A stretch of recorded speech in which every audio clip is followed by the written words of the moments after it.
Voter তালিকা হালনাগাদের কাজ চূড়ান্ত হওয়ার পর বাদ পড়া ও ভোটার যোগ্যদের তালিকাভুক্ত করতে আগামী বছর বাড়ি বাড়ি গিয়ে নিবন্ধন তথ্য নেওয়ার সিদ্ধান্ত নিয়েছে নির্বাচন কমিশন। সোমবার এএমএম নাসির উদ্দিন নেতৃত্বাধীন ইসির প্রথম সভা শেষে সাংবাদিকদের এই তথ্য জানিয়েছেন নির্বাচন কমিশনার আবুল ফজল মোহাম্মদ সানাউল্লাহ। তিনি জানান, 2025 সালের 2 মার্চ চূড়ান্ত ভোটার তালিকা প্রকাশ করার পরিকল্পনা নিয়েছে কমিশন। এবারের হালনাগাদে যুক্ত হবে 17 লাখ নতুন ভোটার এবং বাড়ি বাড়ি গিয়ে 20 থেকে 27 লাখ বাদ পড়া ভোটারদের অন্তর্ভুক্ত করবে ইসি।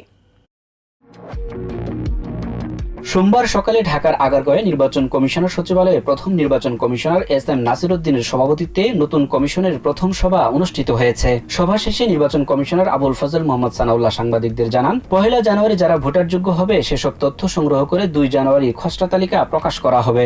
দাবি আপত্তি ও নিষ্পত্তি শেষে মার্চের 2 তারিখ চূড়ান্ত ভোটার তালিকা প্রকাশ করা হবে বলেও জানান তিনি। সবশেষ গত 2 মার্চ প্রকাশিত চূড়ান্ত ভোটার তালিকা অনুযায়ী 12,18 লাখেরও বেশি ভোটার রয়েছে। আগামী জানুয়ারিতে নতুন ভোটার যুক্ত হবে প্রায় 17 লাখ।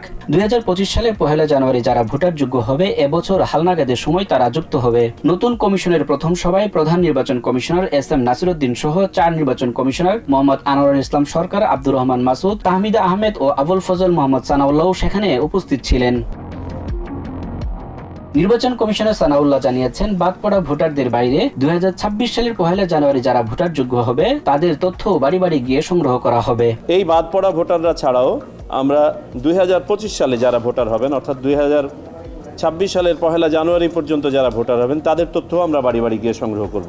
ভোটার তালিকা থেকে মৃতদের নাম বাদ দেওয়ার বিষয়ে তথ্য সংগ্রহ করা হবে। সেই সঙ্গে সংশোধন ও দ্বৈততা থাকলে তা কাটিয়ে উঠতে পারবেন বলেও আশা করেন নির্বাচন কমিশনার সানাউল্লাহ।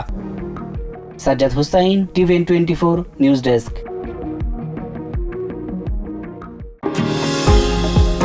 নিউ ইয়র্ক থেকে সম্প্রচারিত টিভিএন 24 টেলিভিশন বিশ্বজুড়ে বাঙালির কণ্ঠস্বর।